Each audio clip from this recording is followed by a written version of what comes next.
Hello, Facebook and YouTube, what is happening? Gonzalo here, Thursday night Course in Miracles at the St. Pete Temple of the Living God.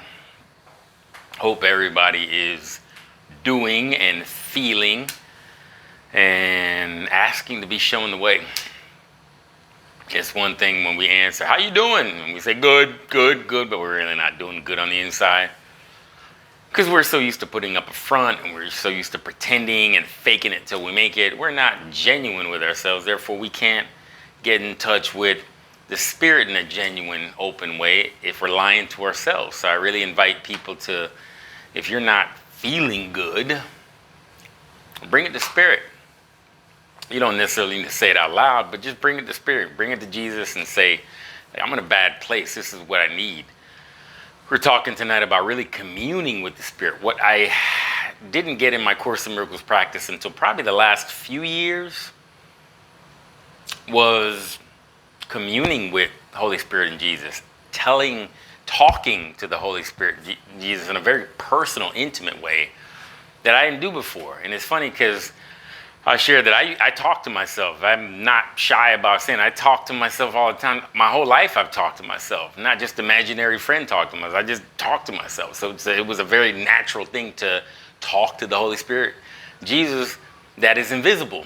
It's very natural for me to do that. So I can't believe that I just kind of got in the swing of that the last couple years. But I encourage you, whether you're doing Course in Miracles or anything at all, to really commune with the Spirit and talk to them. If it's not verbally, do it in your mind, but however you're comfortable, to really share in an intimate way, what do you need? If you're down, if you're depressed, if you're feeling heavy, if you're feeling anxious, if you're feeling nervous, if you're feeling guilty. Guilt is the undergirding of all the ego's trappings. If you're feeling guilty or shameful about something, to really be honest with Holy Spirit and Jesus about what you're holding. Because if we're not honest, we talked a lot tonight about honesty, a lot. And we're going to continue to talk about it. If we're not honest with the Holy Spirit and Jesus in our private world, in our minds, we're not going to be free. Because as long as we feel we have something to hide and we have something to cover up, not that we have to blurt out everything to the world. As long as we feel we have to hide and cover things up, then we're not going to be truly, genuinely open to Spirit and asking to be cleansed of all those guilts and shames that keep us tied to this past. So remember, the only rules of sharing are that, number one, you don't have to believe, agree, or accept anything I'm talking about. I'm not trying to change anybody or force anything on them at all.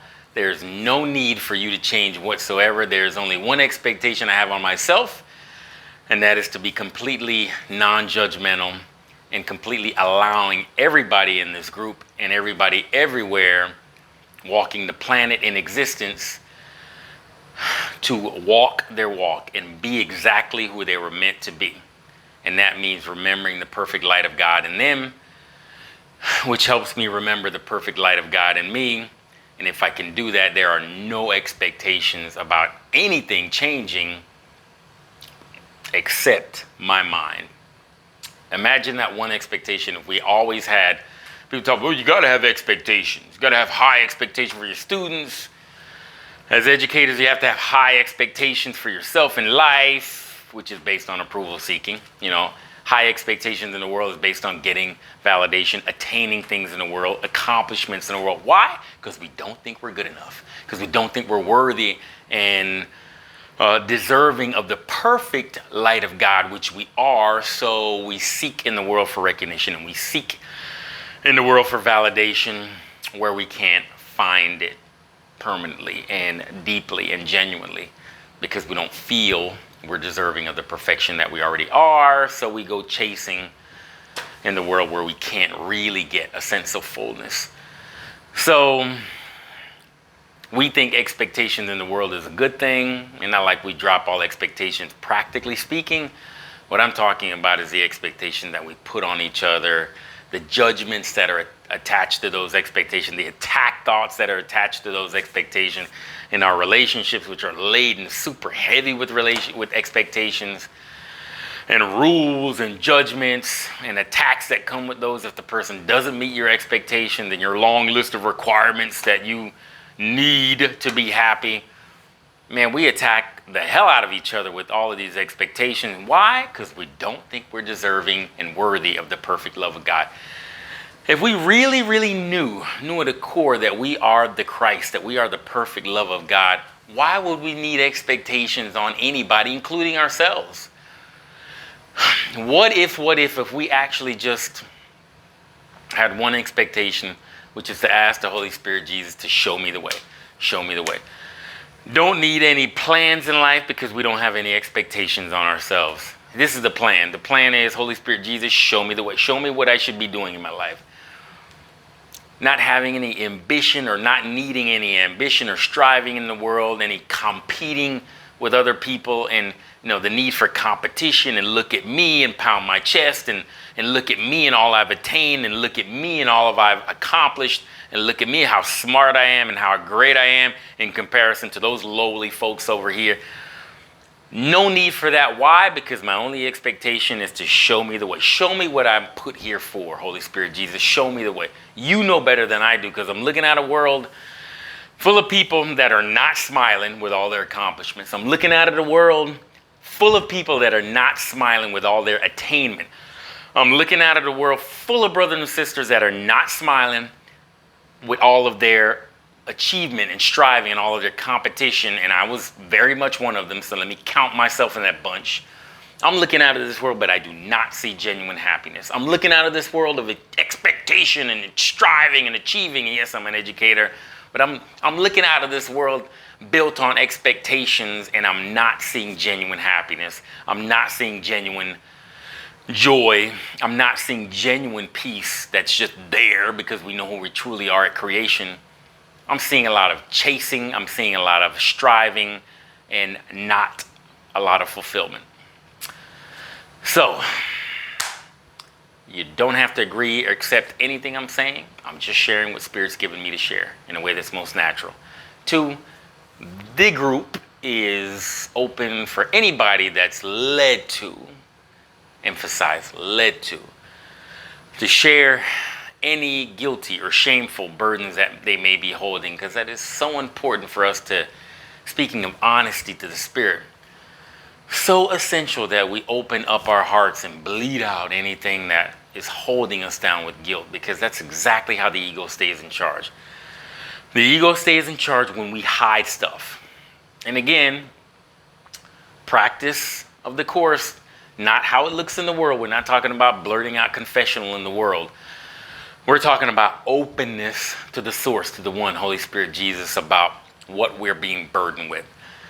That will save us so much time and get us closer to the light of God that we really are, that we don't really believe we are, because we've covered over with all these expectations, believing we have to look good in the world. And if we have to look good in the world, we believe, we're going to cover up the things that we're ashamed of and we're guilty about. We're going to cover up. Our intensity and desire to cover up in the world is going to be so great because we have expectations that we need to people please, and we need to somehow play a role in this world that we are not put here to play.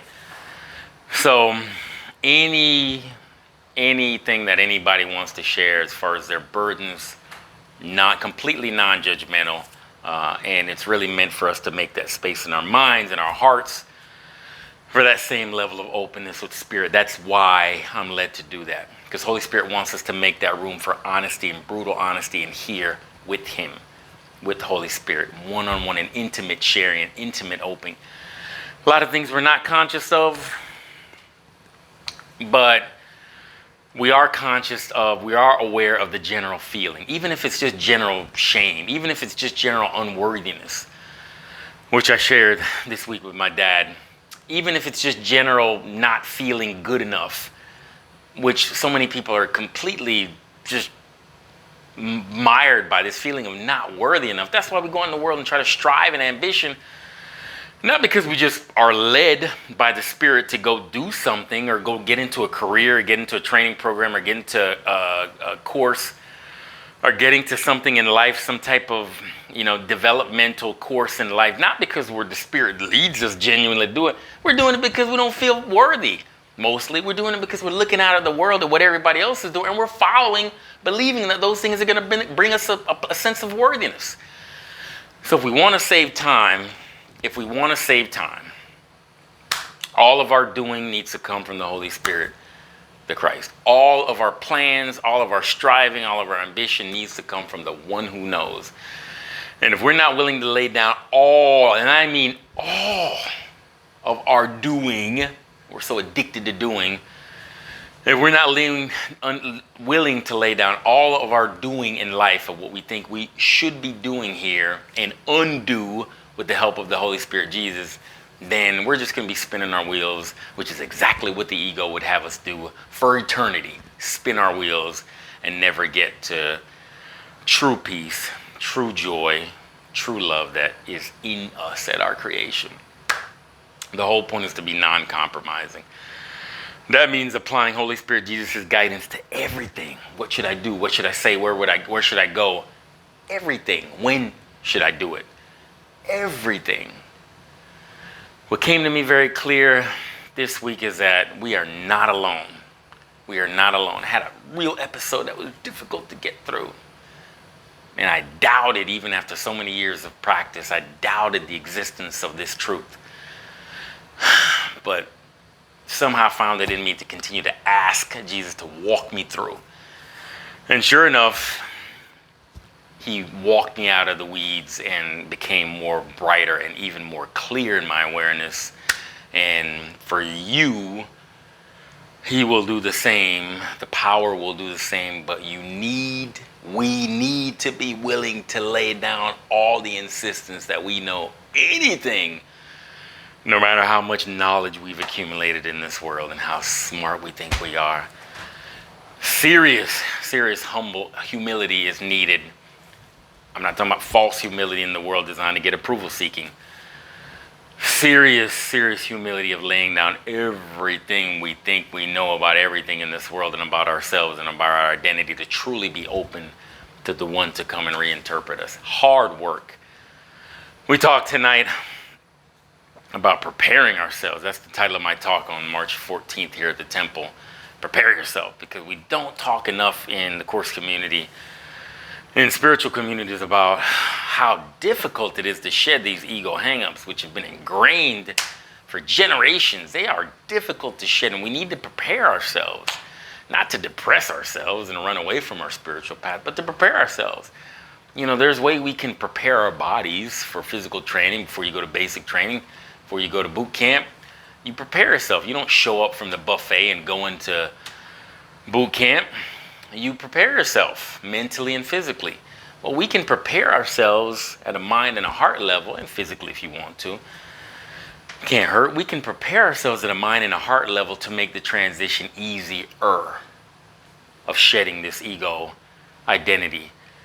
We can make it easier and quicker.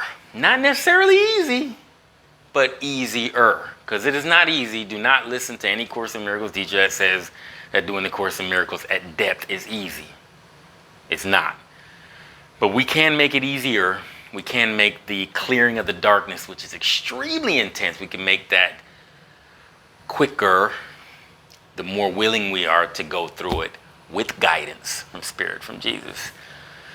We're not alone. We're not alone. We're not alone. Screw your feet down. Because as Cypher in the Matrix said, Kansas is going bye-bye if you do this path.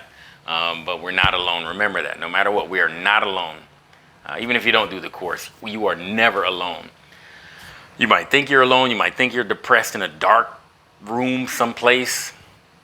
You're never alone, ever. We just have to remember to call on it in a very intimate, genuine way. To call on the power and the Spirit that is with us and in us to fill us and guide us through, no matter how difficult and turbulent it will get, because it will for a while, but we can make it easier. Let's make it easier, because we do not deserve to suffer. We do not deserve to suffer. No matter what we were taught in this ego world, we do not deserve to suffer. But we need help convincing ourselves of that fact, and that's what Holy Spirit and Jesus is here for. Thank you. I love you. Have a beautiful weekend of practice. Peace, love, be the light, feel the light that you are. Lead us, guide us, the power that's always in us. Good night. Love you.